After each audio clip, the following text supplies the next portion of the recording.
ঐতিহাসিক তো বটে, এরকম তো আগে কখনো হয়নি। 8 মাস ধরে সংস্কারের উপরে আলোচনা হয়েছে, যেই আলোচনা সমগ্র জাতি চেয়েছে, একটা পরিবর্তনের আকাঙ্ক্ষা ছিল সবার মধ্যে, এবং সেটা একভাবে সমাপ্ত হয়েছে। কিভাবে সমাপ্ত হয়েছে যদি এই আলোচনা করতে চান তাহলে লম্বা কথাবার্তা হবে, সেগুলো অনেক লেখালেখি হয়েছে, এর মধ্যে বলা হয়েছে। ঠিক যেরকম করে সবাই চেয়েছিল সেরকম করে হয়নি। আপনি হয়তো একভাবে চেয়েছেন, আমি আবার আরেকভাবে চেয়েছি, উনি আরেকভাবে চেয়েছেন, মিলে যা হয়েছে তাতে কাউকেই যে স্যাটিসফাই করতে পেরেছে এরকম হয়তো না। তারপরেও এটা ঠিক যে 3টা টার্ম পর পর যেভাবে ফ্যাসিবাদের চাষ হয়েছে, এখন এখান থেকে উত্তরণের জন্যে একটা গুণমান সম্পন্ন গ্রহণযোগ্য নির্বাচনের কোনো বিকল্প নেই। সেই রকম একটা নির্বাচনের পথ হয়তো খোলা হলো। হয়তো বললাম কেন, গুণমান সম্পন্ন কতখানি হবে এটা আরও অনেক কিছুর উপরে নির্ভর করে, সেগুলো দেখতে হবে। যে সমস্ত কিছু হলে একটা গুণমান সম্পন্ন নির্বাচন হতে পারে তার অনেক কিছুই এখনও অর্জিত নয়, অথবা অনেক কিছু বিষয় এখন পর্যন্ত এর মধ্যে পরিষ্কার হয়নি। কিন্তু তারপরেও যাত্রাটা শুভ, এবং এই যাত্রার দরকার ছিল, এখানে থেমে যাওয়ার কোনো অবকাশ ছিল না। কিন্তু বলা হয়ে থাকে 16 বছরের ফ্যাসিবাদী শাসন ব্যবস্থায় বাংলাদেশ পুরো রাষ্ট্র ব্যবস্থায় আষ্টে পৃষ্ঠে ফ্যাসিবাদী ব্যবস্থা কায়েম হয়েছিল। সেই জায়গা থেকে আমরা সরে আসার পথ তৈরি করতে পারলাম কি? যেরকম করে বলা হচ্ছে এগুলোর মধ্যে একটু বাড়াবাড়ি আছে। সমস্ত কিছুই ফ্যাসিবাদী হয়েছে এরকম তো না, কিন্তু মূলত কাভারটা ফ্যাসিবাদের হয়েছে। ফ্যাসিবাদ আশ্রয় নেবার মতো জায়গা হয়েছে, ফ্যাসিবাদ জায়গা পাবার মতো একটা পরিসর তৈরি হয়েছে। তো এগুলোকে যতখানি সম্ভব বন্ধ করা গেছে, সেই অর্থে এটা হয়তো কথাটা ঠিক, কিন্তু ওইটা পরিপূর্ণভাবেই নিরাপদ হয়েছে, নিশ্চিত হয়েছে এরকম করে বলা যাবে না। ধরেন আমি যদি এরকম করে বলি, জাস্ট কোনো একটা ঘটনার প্রেক্ষিতে একটা জটিলতা হলো, দেশে একটা সামরিক শাসন হলো, কত সুন্দর কনস্টিটিউশন লেখা আছে, এতে কিছু যায় আসে না। তারপরে ঠিকই ওটার মাধ্যমে স্বৈরতন্ত্র বলেন, একনায়কত্ব বলেন চালু হতে পারে। আবার যদি এরকম হয় যে নির্বাচন হলো, কিন্তু নির্বাচনের পরে যারা ক্ষমতায় এলেন তারা সেই যোগ্যতা, আন্তরিকতা, নিষ্ঠা, সততার পরিচয় দিতে পারলেন না, যেরকম শাসন আমরা চাইছি সেরকম শাসন দিতে পারলেন না, তার ফলশ্রুতিতেও কিন্তু আবার আরেকটা ফ্যাসিবাদ চর্চা আসতে পারে। ধরেন শেখ মুজিবের আমলে যেরকম করে মাত্র 10-12 মিনিটের মাথায় পুরা গণতান্ত্রিক ব্যবস্থাকে বদলে একটা একদলীয় ব্যবস্থার মধ্যে ঢুকে যাওয়া গেছে। আমরা ওই সমস্ত ফাঁক ফোকর বন্ধ করবার কাছে খুবই যত্নবান ছিলাম, এবং আমি মনে করি যে এটা মানে আমাদের জ্ঞানের মধ্যে যতখানি এসছে এগুলো আমরা করতে পেরেছি। সেই অর্থে এখানে খুবই একটা ইতিবাচক অর্জন আছে। কিন্তু কেউ যদি এতে আত্মপ্রসাদ লাভ করেন যে সব কিছু অর্জিত হয়ে গেছে, আর কোনো সম্ভাবনা নেই, কোনো বিপদের ভয় নেই, ওইটা ঠিক হবে না কথাটা বলা। ওই অর্থে একে ঐতিহাসিক বললে সেই বলার মধ্যে যৌক্তিকতা থাকবে না। অসংখ্য ধন্যবাদ জানাচ্ছি আপনাকে। দর্শক, জানিয়ে রাখতে চাই আরো একজন অতিথি আমাদের সঙ্গে যুক্ত হয়েছেন, জুনায়েদ সাকি, প্রধান সমন্বয়ক গণসংহতি আন্দোলন। আপনাকেও স্বাগত জানাচ্ছি। যেমনটি বলছিলাম, জুলাই সনদ স্বাক্ষর অনুষ্ঠান আমরা আজকে দেখলাম যে ঐতিহাসিকভাবে সম্পন্ন হলো, এবং 25টি রাজনৈতিক দল সে স্বাক্ষর অনুষ্ঠানে অংশগ্রহণ করেছে, তার মধ্যে 24টি রাজনৈতিক দলের প্রতিনিধিরা সেখানে স্বাক্ষর করেছে। জানতে চাই সব মিলিয়ে পুরো আয়োজন সম্পর্কে জানতে চাই, সেই সঙ্গে জানাবেন আমরা শেষ মুহূর্তে যে বিভক্তি দেখলাম সেটি এড়ানো গেল না কেন?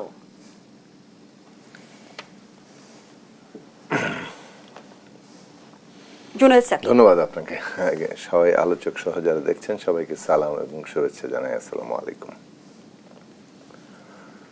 রাজনৈতিক মতপার্থক্য তো থাকেই, গণতান্ত্রিক একটা ব্যবস্থার মধ্যে রাজনৈতিক মতপার্থক্য, বিভিন্ন বিষয়ে পলিটিক্যাল পার্টিগুলোর বিভিন্ন অবস্থান হবে, সেটা তো খুব স্বাভাবিক।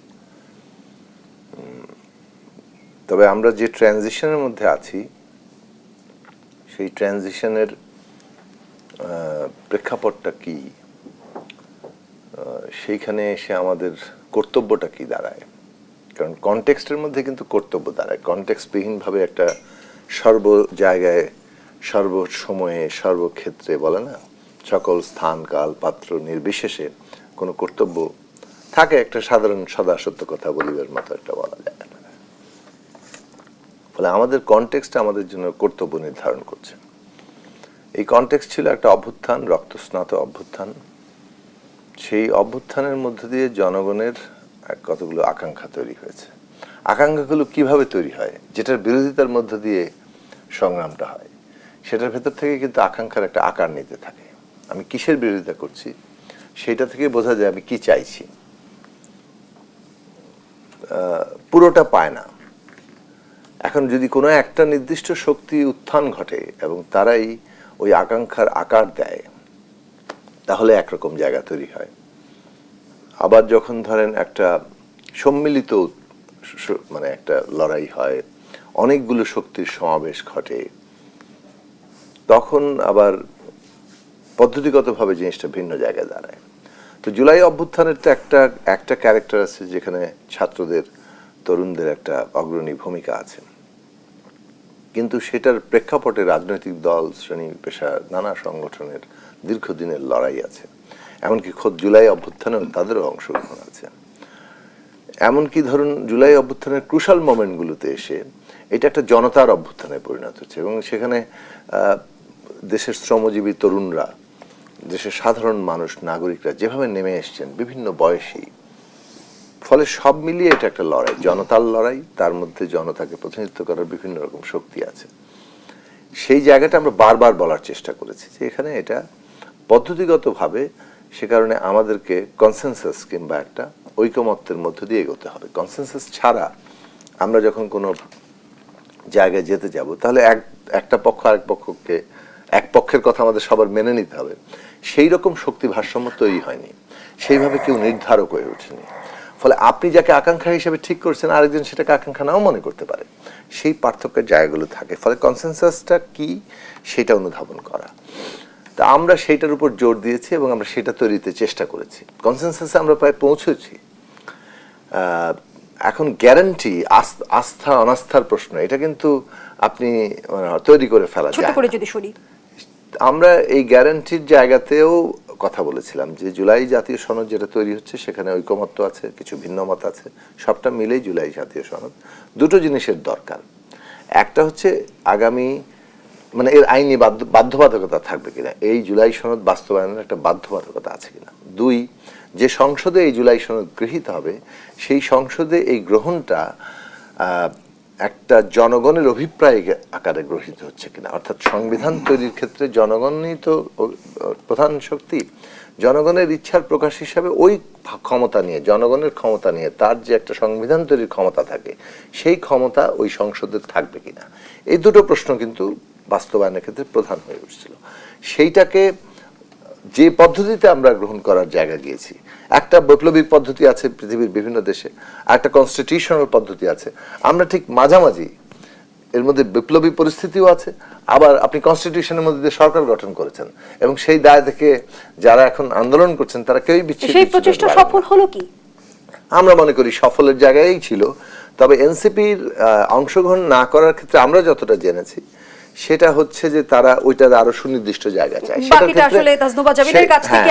ক্ষেত্রে কিন্তু সর্বশেষ আলোচনায় 15 দিন সময় বর্ধিত করে আরো সুনির্দিষ্টভাবে জায়গাও তৈরি হয়েছে। তারা হয়তো পরে করবেন। গণঅভ্যুত্থানের অগ্রগামীদের ভূমিকায় ছিলেন আপনারা, ইতিহাসের এই গুরুত্বপূর্ণ সন্ধিক্ষণে সামিল কেন হলেন না? ধন্যবাদ আপনাকে, আমার সাথে যারা আছেন এবং দর্শক যারা দেখছেন সবাইকে শুভেচ্ছা। সামিল হলাম না, আমরা এখনো এই প্রসেসটার মধ্যে দিয়েই আছি। আমরা জাস্ট আজকে হয়তো স্বাক্ষর অনুষ্ঠানে ছিলাম না। এবং এখানে যে কথাটা হচ্ছে যে একটা ঐক্যমতে পৌঁছানো, আমরা খুব সিম্পল একটা জিনিস চেয়েছি জুলাই সনদে, যে জিনিসটাতে ঐক্যমতে পৌঁছে গেছে। আমরা কিন্তু এই বাস্তবায়ন পদ্ধতিটা কিভাবে হবে, একটা আদেশ জারি, জুলাই সনদ বাস্তবায়ন আদেশ জারি, এরপর একটা গণভোট হবে এবং পরবর্তী সংসদে যে এটার একটা গাঠনিক ক্ষমতার বলে এটা বাস্তবায়ন হবে। সো এই যে একটা পন্থা, যেটাতে সব রাজনৈতিক দল লাস্ট দফা যে মেয়াদ বাড়ানোর পর ঐকমত্য কমিশনের যেখানে একমত হয়েছে, এটাই আমরা কিন্তু দেখতে চেয়েছি এবং এটাকেই আমরা জুলাই সনদের আইনি ভিত্তি বলছি। এখন কেন সামিল হলাম না বা আমরা কেন এটাতে গেলাম না, সাকিব ভাই যেটা বললেন যে খুব সুনির্দিষ্ট করে, আমরা কিন্তু খুব শুরু থেকেই আমরা কিছু জিনিসে আমরা একদম জুলাইয়ের পরে গণ অভ্যুত্থানের পরে আমাদের দল গঠন হওয়ার আগে থেকেই, যখন থেকে আমরা সংগঠিত হচ্ছিলাম, আমরা এই জুলাই ঘোষণাপত্র এবং জুলাই সনদের বিস্তারিত এবং স্পেসিফিক কথা কিন্তু আমরা বারবার বলে এসেছি, এবং এটা নিয়ে প্রত্যেকটা রাজনৈতিক দল এই যে এত দীর্ঘ সময় আলোচনা করলো, এবং একটা সময় ছিল কিন্তু ঐকমত্য কমিশনে কেউ এই বাস্তবায়ন পদ্ধতিটা পরবর্তী সংসদে হবে, এটা ছাড়া অন্য কোনো অপশনের কথা শুনতেই চাইতেন না। তো সেখানে কিন্তু আমার মনে হয় যে এনসিপি সবার সাথে আলোচনা করে কিন্তু আমাদের যে শুরু থেকে গণপরিষদ চাওয়া ছিল বা এরপরে আমরা গণভোটের কথা বলেছি, সেটা যেদিনই হোক, ইলেকশনের দিন হোক আগে পরে হোক, সেটাতে কিন্তু ঐকমত্য হয়েছে, এবং কিভাবে এটা বাস্তবায়ন হবে এটা কিন্তু একটা পদ্ধতিটা এসেছে।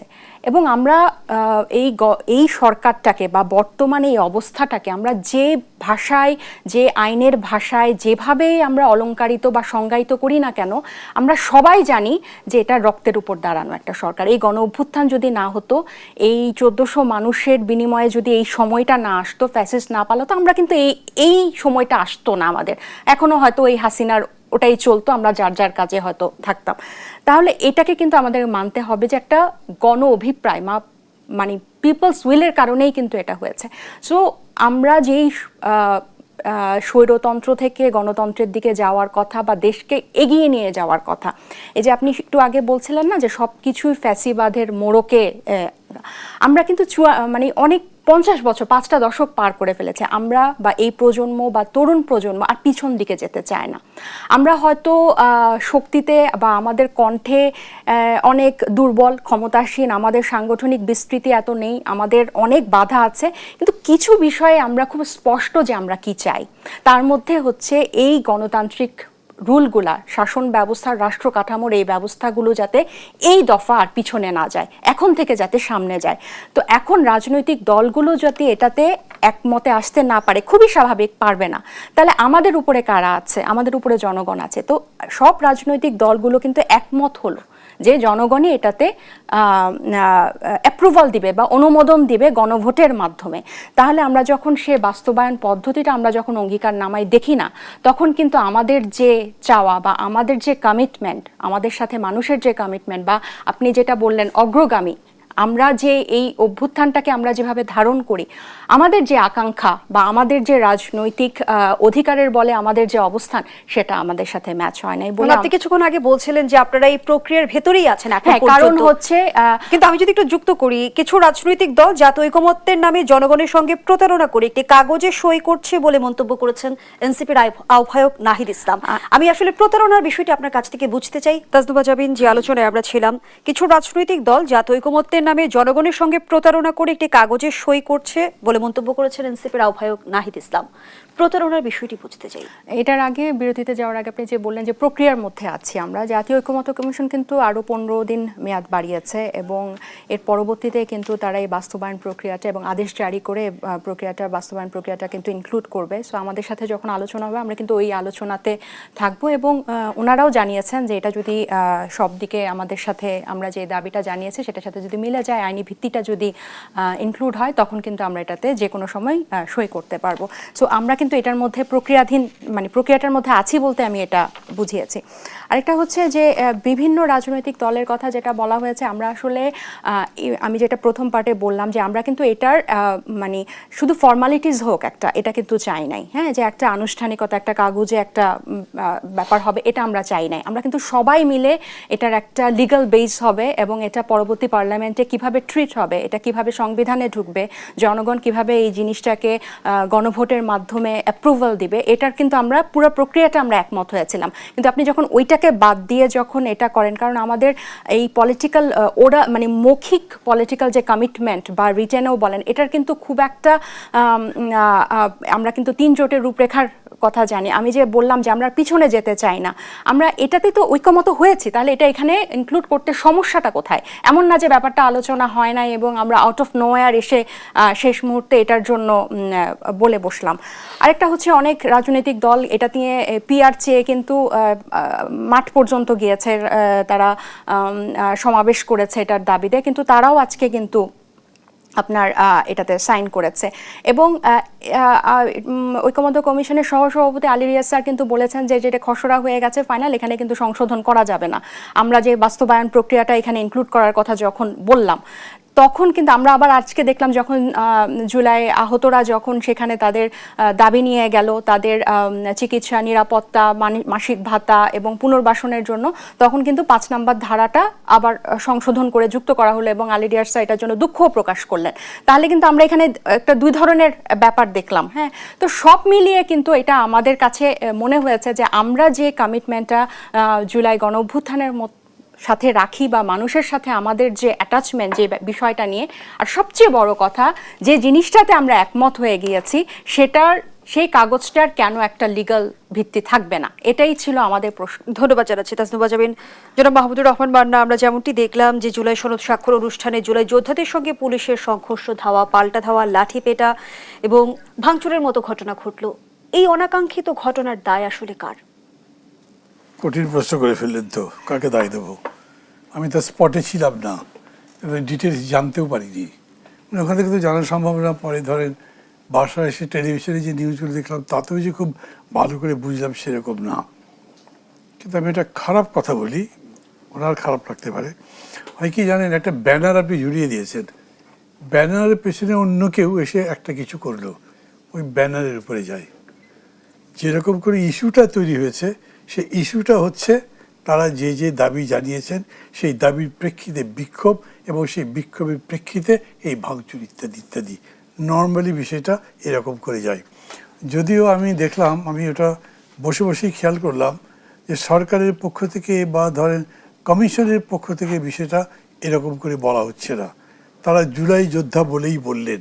মানে ওটা বললেও এক ধরনের সমস্যা কি, জুলাই যোদ্ধারা কিন্তু নিঃস্বার্থ যোদ্ধাই হওয়া উচিত। আপনি যখন জুলাই যোদ্ধা বলছেন তখন তাকে অন্য কোনো ব্র্যান্ডে তো নিতে পারছেন না।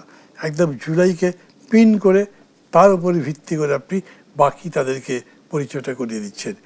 তারা তাদের দাবির কথা বলেছে, তাদের সঙ্গে আলী রিয়াজ কথা বলেছেন, এবং আলী রিয়াজের সাথে এরপরে আমাদের কথা হয়েছে। উনি যেরকম বলেছেন তাতে তারা মোটামুটি বুঝে চলে গেছে। তারপরে আবার শুনলাম যে ভাঙচুর হচ্ছে এবং ওরাই করছে। মানে এরকম ধরেন আমরা বসেছিলাম যারা এলডি হলে, তারা অনেকে বললাম কী ব্যাপার, অনেকে আবার রিমোবিলাইজ করলো নাকি, করে আবার ফিরে এসে আবার শুরু করেছে। আমরা এরকম করি না। পুলিশ একবার আন্দোলনকারীদের বিচ্ছিন্ন করে দেয়, লাঠিচার্জ করে, টিয়ার গ্যাস করে নিক্ষেপ করে, ওরা আবার ঘুরে আসে, ঘুরে এসে মানে পুনরায় নিজেদেরকে সংগঠিত করে পাল্টা আবারও আন্দোলনের আক্রমণ চালায়।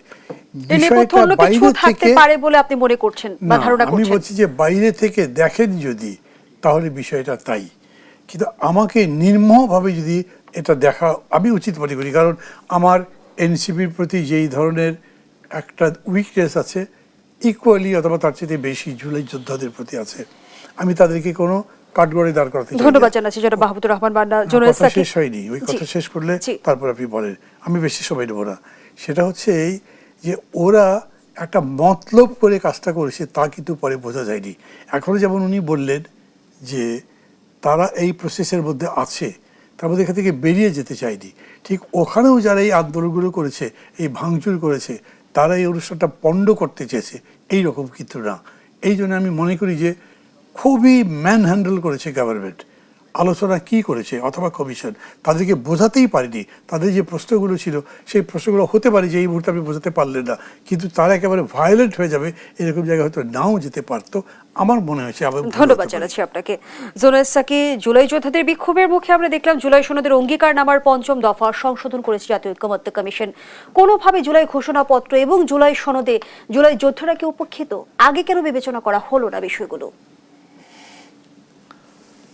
না, বিবেচনার বিষয়টা তো ওই জায়গাতে আছেই। ধরুন এই বিবেচনার বিষয়গুলো কেন আগে করা হয়নি, প্লাস বিবেচনার বিষয়গুলো সব দিক থেকে আগে তোলা দরকার ছিল, সেই তোলার জায়গাটাও আবার হয়নি। প্রত্যেকটা জিনিসের জন্য এক একটা জায়গা তো আলাদা আলাদা ভাগ করা আছে। যেমন মানে শহীদদের জন্য যে আমরা আমাদের দলের দিক থেকে যেমন সবসময় বলেছি যে শহীদদের রাষ্ট্রীয় মর্যাদা দেওয়া, আহতদের জীবনের দায়িত্ব নেওয়া, এই সমস্ত কিছুই একটা গুরুত্বপূর্ণ বিষয়। এবং সেই গুরুত্বপূর্ণ বিষয়টা সরকারের পক্ষ থেকে করতে হবে। সেটা নিয়ে আমরা অনেক অসন্তোষ প্রকাশ করেছি, কিন্তু প্রায় এমনকি জুলাই পর্যন্ত পুরো 1 বছর ধরে অসন্তোষ প্রকাশিত হয়েছে। সেই অসন্তোষের জায়গা থেকে সরকার কিছু কিছু উদ্যোগ নিয়েছে, সেটাকে হয়তো একটা ইন্ডিপেন্ডেন্ট উদ্যোগ হিসেবে দেখা হয়েছে। এইটা যেভাবে একটা সংবিধান সংস্কারের প্রশ্ন এবং সামগ্রিকভাবে সংস্কারের প্রশ্ন ছিল, সেইখানে এটাকে একই জিনিসে ইনভলভ হয়নি। কিন্তু এমনকি জুলাই আহত যোদ্ধারাও সংবিধান সংস্কার কমিশনের কাছে এই প্রশ্নটা তোলেননি। কোনো রাজনৈতিক দলও এই ক্লজটা কিংবা যারা এটার সাথে যুক্ত হচ্ছেন তারা এইভাবে, যেহেতু আরেক জায়গায় সেটা হচ্ছে, এখন এখানেও যুক্ততার প্রশ্নটা খুবই যে কেউ তুলতে পারেন, কিন্তু ঠিক এইভাবে করেই তুলতে হবে। মানে ধরুন যখন সনদ তৈরি হয়ে যাচ্ছে, ফলে এখানে কিন্তু অনেকেই অনেক ইকুয়েশন মেলাবেন, বাহাইন্ডে কি কি আছে ইত্যাদি। সেই প্রসঙ্গে যারা মানে ছায়ার নিয়ে যখন আমাদের কথা বলতে হয়, তখন ছায়াযুদ্ধকে নানানভাবে ব্যাখ্যা বিশ্লেষণ হয় এবং বিভিন্ন ঘটনার মধ্যে ওই ছায়াযুদ্ধের প্রতিফলন অনেকে দেখে। আমি কয়েকটা ছোট ছোট কমেন্ট করি, আবারও সে একটা কমেন্ট একটু ছোট করব। এই যে ধরুন অভ্যুত্থানটা না হলে এখনো হাসিনা থাকতো, সেটা তো ঠিকই যে অভ্যুত্থানটা না হলে এখনো হাসিনা থাকতো, কিন্তু অভ্যুত্থানটা হতো, এটা না হলে অন্যভাবে হতো। এই অভ্যুত্থানের প্রেক্ষাপটটা তৈরি হয়েছিল। এই যে ধরুন একটা ক্লেম যদি কেউ করে যে না আমরা অভ্যুত্থানটা করেছি, মানে অর্থাৎ আমরা নেমেছি বলে এই বিশিষ্টতার কারণে অভ্যুত্থানটা হয়েছে, এটা খুবই অনৈতিহাসিক। এটা জনগণকে উপেক্ষা করা এবং এর ইতিহাসকে উপেক্ষা করা, এই জায়গাটা একটা বড় সমস্যার জায়গা। কৃতিত্বের লড়াই কি অভ্যুত্থানের পক্ষে শক্তিদের মাঝে বিভক্তি তৈরি করছে? জুনায়েদ সাকি, যে আলোচনায় আমরা ছিলাম, গণঅভ্যুত্থান নিয়ে কৃতিত্বের লড়াই কি অভ্যুত্থানের পক্ষে শক্তিগুলোর মধ্যে বিভাজন তৈরি করছে? না, সেটা তো করেছেই রাজনৈতিক, আমরা এটাও আবার অস্বাভাবিক না। ধরুন কৃতিত্বের লড়াই হবে, রাজনৈতিক প্রতিদ্বন্দ্বিতা থাকবে, কারণ ক্ষমতায় সবাই নিজের করায়ত্ত করতে চায়, রাজনীতির সাথে তো ক্ষমতার ওতপ্রোত সম্পর্ক আছে, সেটা একেবারেই অস্বাভাবিক নয়। কিন্তু এক একটা হিস্টোরিক্যাল টাইম থাকে যে ট্রানজিশনে আমরা আছি, সেখানে একটা জাতীয় কর্তব্য আছে, সেটা হচ্ছে এই ন্যূনতম জাতীয় ঐকমত্যের ভিত্তিতে ট্রানজিশনটা পার করা। তো সেইখানে ধরুন বাস্তবায়ন পদ্ধতি অঙ্গীকারনামায় থাকবে না, এটা তো আসলে ধরুন আগেই আলোচনা হয়েছে। অঙ্গীকারনামা এক জিনিস, সেটা জুলাই সনদে, যেমন ধরুন জুলাই সনদ বলে একটা জিনিস তৈরি হয়েছে, এটাকে আপনি যদি একটা বলেন যে একটা মানে আপনি কি বলে কিছু একটা পেপারে সাইন করে এসে প্রতারণা করলেন, সেটা ঠিক না। এটা একটা খুবই দায়িত্বহীন কমেন্ট। এবং অন্য রাজনৈতিক দলগুলো মানে থেকে নিজেকে যে আলাদা করার চেষ্টা, সেই আলাদা করার চেষ্টার মধ্যে পয়েন্ট থাকতে হবে। এইটা সবাই মিলে আমরা তৈরি করেছি এবং এটার অঙ্গীকারনামা করা হয়েছে। আর বাস্তবায়ন পদ্ধতিটা আলাদা তর্ক হয়েছে এবং সেই আলাদা তর্কের ভেতর থেকে একটা ঐক্য জায়গা তৈরি হয়েছে। সেখানে দুটো বিষয় এসেছিল, গণভোটের মধ্যে দিয়েই ভিন্ন মতের বাস্তবায়ন, মানে সেটা কিন্তু গৃহীত হয়নি। গণভোট হয়েছে যে জনগণের অনুমোদন নেওয়ার জন্য, ভিন্ন মতের মীমাংসা কিন্তু জাতীয় নির্বাচনের মধ্যে দিয়ে হবে। এবং সেইখানে একটা কনস্টিটিউয়েন্ট পাওয়ারের বিষয় নিয়ে আমরা দীর্ঘদিন ধরে আলোচনা করছি, যেটা নতুন সংবিধান আমরা করছি না, ফলে আমরা গণপরিষদ করতে পারবো না। আবার এটা সংশোধনী দিয়ে এটা হবে না, এটা সংশোধনের ঊর্ধ্বে একটা মৌলিক সংস্কার, ফলে এটা সংবিধান সংস্কার পরিষদ কিংবা ওই রকম একটি ক্ষমতা, কনস্টিটিউয়েন্ট পাওয়ার, যে সংবিধান তৈরির যে ক্ষমতা জনগণের থাকে, সেই জায়গাটা এই সংসদকে দেওয়া হবে। ফলে এগুলো সমন্বিতর মধ্যে দিয়ে এসছে। এবং এইখানে ধরুন এখন আদেশ অধ্যাদেশ কিভাবে হবে, সেই প্রশ্নগুলো অনেকে আলোচনা করতে পারেন। কোথা থেকে কখনো কখনো খুব আইনগত ধারাবাহিকতায় চলে যান, কখনো এর উৎস নিয়ে বিপ্লবের জায়গায় চলে যান। কিন্তু এটা মনে রাখা দরকার, বিপ্লবী বলেন আর আইনগত বলেন, সবকিছু কিন্তু শেষ পর্যন্ত যে কোনো একটা জনগণের নির্বাচিত সংসদে জনগণের প্রতিনিধিদের দ্বারা র্যাটিফাইড হতে হয়। সেখানে না হওয়া পর্যন্ত সবকিছু খসড়াই থাকে। ফলে এখানে এখনো যা কিছু হচ্ছে, যতক্ষণ না সংসদে এটাকে র্যাটিফাই করা হচ্ছে, ততক্ষণ পর্যন্ত এটা খসড়াই। ফলে ওইটা একটা জায়গা। আর ধরুন আমাদের মনে হয় যে একটা জায়গা খুব পরিষ্কারভাবে আনা দরকার, যে আমরা সংস্কার যেটা চাচ্ছি সেটার জন্য নির্বাচনটা খুব জরুরি, এটা তার অপরিহার্য অঙ্গ। এখন কেউ যদি ধরুন মানে যে কোনো এমন একটা পরিস্থিতির সৃষ্টি হয়, যে পরিস্থিতিতে ধরুন পতিত ফ্যাসিস্টরাই বেশ একটা আনন্দ পাবে আর কি, যে এখানে একটা বড় ধরনের ডিভিশন তৈরি হচ্ছে, জায়গাগুলো হচ্ছে, এবং সেই ডিভিশন হতেও পারে, কিন্তু যৌক্তিক জায়গা থেকে যদি হয়, কোথাও যদি রিয়েলি ল্যাপস হয়, তাহলে তো সেটা নিশ্চয়ই একটা ক্ষোভের জন্ম দিবে। কিন্তু এটা যদি এরকম দাঁড়িয়ে যায়, আমার দলের পলিটিক্যাল মাইলেজটা আমি নিতে চাই, আমার দলকে একটু রাজনৈতিক প্রতিযোগিতা একটু এগিয়ে রাখার জন্য আমি একটা জায়গা তৈরি করলাম, সেটা খুব ভালো হবে না, সেটা জনগণ গ্রহণ করবে না। ফলে আমাদের প্রত্যেকেরই এই জায়গাগুলো খেয়াল রাখা দরকার, যে জনগণের যে বিচার, সেটার জায়গাটা আছে, যে আমরা এখন কোন লক্ষ্যে আমাদের পৌঁছাতেই হবে। ধন্যবাদ জানাচ্ছি জুনায়েদ সাকি।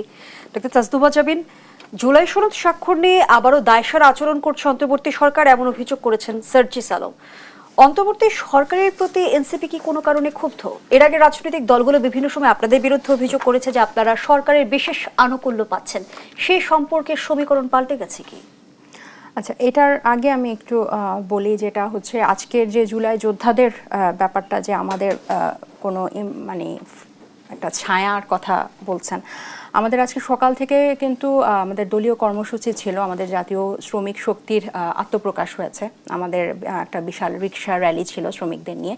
তো আমাদের সকালটা কিন্তু ওখানেই গেছে। তো যখন আমরা এই টিভিতে দেখলাম যে এখানে আহতরা প্রোটেস্ট করছে এবং তারা ভিতরে ঢুকে যাচ্ছে, তো আমাদের মধ্যে এটা আলোচনা হয়েছে যে এটাতে এখন আমাদের হয়তো ফ্রেমিং করানো হবে, যেহেতু আমরা অনুষ্ঠানে যাচ্ছি না।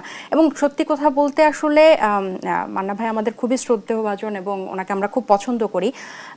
ওনার কোনো কথায় আমরা মন খারাপ করব না বা কিছু মনে করব না, কিন্তু এই যে ফ্রেমিং করা যে একটা কেউ পিছনে ছায়া আছে, এটা কিন্তু আমাদের জন্য নতুন না। আমাদের একদম দল হওয়ার পর থেকেই আমরা সবসময়, ইভেন গতকালও যখন বিভিন্ন জনের সাথে আলোচনা হচ্ছিল আমাদের এই স্বাক্ষর অনুষ্ঠানকে ঘিরে, সবাই বলছে, অনেকেই বলছিল যে ইউ আর বিং প্লেড, মানে party is being played.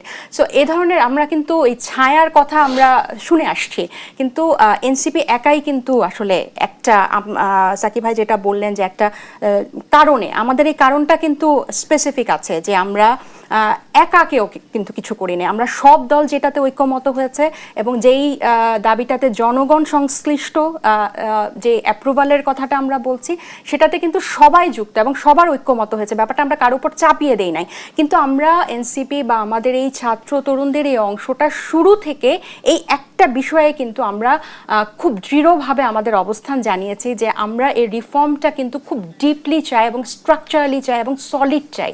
Nothing is absolute, কিন্তু বিগত দিনে যা হয়েছে সেটা চাই না। আরেকটা জিনিস হচ্ছে যে এই নির্বাচন এর একটা আশঙ্কা পেছানোর বা বানচাল করার, বা আমাদের দেখেন আমরা কিন্তু নিবন্ধনের জন্য ফাইট দিচ্ছি, আমাদের সাংগঠনিক কাজকর্ম গুছাচ্ছি, ইভেন আমাদের ফেব্রুয়ারি নির্বাচন ঘিরে কিন্তু আমাদের প্রার্থী তালিকাও আমরা নিয়ে কিন্তু আমরা আলোচনা করছি এবং আমাদের কাজ আগাচ্ছি। তাহলে আপনাদের নেতাকর্মীরা কেন বলছে শাপলা প্রতীক না পেলে নির্বাচন? ওইটাতে আমি ওই প্রশ্নে আসি। তো এই নির্বাচনটা কিন্তু জুলাই সনদের ভিত্তিতেই আমরা ফেব্রুয়ারিতেই চেয়েছি, এবং এই পাশাপাশি পরবর্তী সংসদকে আমরা ডুয়াল রোল দেওয়ার কথা বলেছি। এবং এই যে সাকিব ভাই যেটা বললেন যে সবসময় সংসদ হয় যেটা সংশোধনী করবে, বাট নেক্সট যে সংসদটা হবে তাকে আরেকটু বেশি পাওয়ার দেওয়া, যাতে সংবিধানের বেসিক স্ট্রাকচার সে চেঞ্জ করতে পারে, এই পাওয়ারটা তাকে দেওয়া, এবং এটা গণভোটের মাধ্যমে সে এটা অ্যাপ্রুভাল পাবে জনগণ থেকে, এবং প্রত্যেকটা রাজনৈতিক দল এখানে ঐক্যমত হয়েছে। সো আমাদের অবস্থান, আমাদের চাওয়াটা কিন্তু খুবই স্পষ্ট। এইটাতে আমরা এখানে আর কৃতিত্ব ভাগ, আমার মনে হয় যে এই জিনিসটা থেকে আমরা অনেক পার হয়ে আসছি, একটা বছর পার হয়ে গেছে। আমরা কিন্তু সবার মানে সবাইকে সাথে নিয়ে এবং রাজনৈতিক স্থিতিশীলতা বজায় রেখে প্রত্যেকটা জাতীয় ইভেন্টে কিন্তু আমরা সবার কাছে গেছি এবং সবার পরামর্শ নিয়েই কিন্তু এগিয়েছি। এবং আজকের এই যে জুলাই সনদ বাস্তবায়নের যে বিষয়টাতে আমরা একমত হয়েছি, সেটাও কিন্তু সবার ঐক্যমতের ভিত্তিতেই হয়েছে। সো কৃতিত্বের এই বিষয়টা আমার মনে হয় না এখানে যদি শুনি যে জুলাই সনদ দিয়ে জটিলতা না কাটলে নির্বাচন কোনোভাবে বাধাগ্রস্ত হবে কি না, আমরা খুবই আশা করি যে এটা জটিলতা কেটে যাবে, কারণ প্রত্যেকটা বিষয় নিয়ে কিন্তু আলোচনা হয়ে গেছে। এটা এমন না যে বাস্তবায়ন প্রক্রিয়াটা কি হবে এটা নিয়ে আলোচনা হয় নাই, বা এটার সামনের ফেব্রুয়ারিতে নির্বাচন হবে, গণভোটটা এটা জাতীয় সংসদের নির্বাচনের দিনে হতে পারে, আগেও হতে পারে, এটা সরকার যেটা ভালো মনে করে সেটা আশাবাদী। ধন্যবাদ জানাচ্ছি তাসদুবা জাবিন। জনাব মাহমুদুর রহমান বান্না, জুলাই সনদের দিক নির্দেশনা আগামীর বাংলাদেশকে পরিচালনা করবে এমন মন্তব্য করেছেন জাতীয় ঐক্যমত্য কমিশনের সহসভাপতি অধ্যাপক আলী রিয়াজ। যদি জানতে চাই এখন জুলাই জাতীয় সনদ বাস্তবায়নের চ্যালেঞ্জগুলো কি দেখেন? আমি তো প্রথম চ্যালেঞ্জ দেখি যে তারা কিভাবে এনসিপিকে ঠিকঠাক করে। কেন বলছি, মানে খুব সারপ্রাইজিংলি 3 দিন আগে একটা বৈঠক রেখেছেন তারা। মনে হয়েছে যে বিরাট কোনো সমস্যা বোধহয় হয়েছে, কিন্তু পরে আলোচনা করে বললেন না, সব কিছু ঠিকঠাক হয়ে গেছে, আমরা সই করবো ইত্যাদি ইত্যাদি। সেই সন্ধ্যার সময় আমি এনসিপি 2 জন নেতার টক শোতে শুনলাম তারা ঠিক এরকম অভিযোগগুলো করলেন যেগুলো আপনি এখন বললেন। পরবর্তী একদিন টক শোতে আমি তাদের সাথে বলেছি, তখন ওই এখন যে কথাটা বলেছিলাম প্রতারণা করা হয়েছে সেই কথা বলেছে, এবং পত্রপত্রিকায় লিখেছে যে তারা এটা সই করবে না। আমি জানি এগুলো হয়তো খবরের কাগজে আসছে না, কিন্তু মানুষও জানে। দিন রাত ধরে তাদের সাথে কথাবার্তা বলছে, বলে কোথাও মেটাতে পারছে না। ওই কারণে এখন শেষ পর্যন্ত তার মেয়াদ আবার 31 পর্যন্ত বাড়ানো হয়েছে, এবং বলা হয়েছে যে যে কোনো দিন এসে কেউ সই করতে পারবে। তার মানে যে ভাব গাম্ভীর্য, একটা ওয়ান ডে ইভেন্টের মতো করে এটাকে প্রেজেন্ট করা সমগ্র জাতির সামনে উৎসব মুখর পরিবেশে, সেই জায়গায় আপনি কনসেশন দিয়েছেন। আমি বুঝি না এখনো এই ব্যাপারটা তারা নিষ্পত্তি করতে পারবেন কি না। তারা যেরকম করে যে পয়েন্টগুলো ধরেছেন, উনি তো বললেন সেটা, এই পয়েন্টগুলোর উপরে তাদের কিন্তু কোনো স্পষ্ট আনসার এখন পর্যন্ত তারা দেননি। মানে আমি আমার মতো করে বুঝেছি, কিন্তু আপনি আপনার মতো করে বুঝেননি। যেটা বুঝলে আপনি এটার সাথে একাত্ম হতে পারতেন, এটা এনসিপি তাদের মতো করে বুঝতে পারেনি, সেই জন্য একাত্ম হতে পারেনি। এছাড়াও ধরেন যতখানি পর্যন্ত ঐক্যবদ্ধ হয়েছে, আমি যদি এনসিপিকে আলাদাও রেখে দিই, তারপরে বাকি যে দলগুলো আছে তারাও তো সব বিষয়ে একরকম ভাবে না। যেমন আপনার এই ডিসেনশন যেগুলোতে আছে, Note of dissent সেটা একটা রয়েছে। বিরাট ধরনের পার্থক্য এখন পর্যন্ত রয়ে গেছে। কিভাবে হ্যান্ডেল করবে সেটার কোনো ক্লিয়ার আইডিয়া নাই। তারপরে ধরেন আরও যে 4টা বাম দল এরকম করে অ্যাবস্টেইন করেছে, মানে তারা একভাবে উপেক্ষিতই বলতে পারেন, তাদের তো একটা ইমোশন সেন্টিমেন্ট আছে। এই যে 4টা মূলনীতি নিয়ে তারা কথাবার্তা বলছে, এইটা তো একটা হিস্টোরিক্যাল ডেভেলপমেন্ট, না এমনি এমনি আসে নাই। আমি আজকে সেটা পছন্দ করছি না, অথবা মনে করছি যে এটা ঠিক না, কিন্তু এটা এমার্জ করেছে তো ওই হিস্টোরিক্যাল ইভেন্টের মধ্যে দিয়ে, সেইটাকেও খুব হিস্টোরিক্যালি মানে অ্যাড্রেস করেছে বলে মনে হয় না। আর আপনি একটা প্রশ্ন যে করেছিলেন যুদ্ধাহত মুক্তিযোদ্ধাদের কিংবা যুদ্ধাহত জুলাই যোদ্ধা যারা আহত, তাদের ব্যাপারে কোনো ফিলিং আছে কিনা। আমি যখন অনুষ্ঠানটা শেষ হয়েছে ফিরে আসবো, তখন মুগ্ধর বাবার সঙ্গে দেখা হলো। তারপর দেখা হলো আরেক মহিলার সঙ্গে, তার ছেলে মারা গেছে, ছেলের নামটা আমি এখন মনে করতে পারছি না।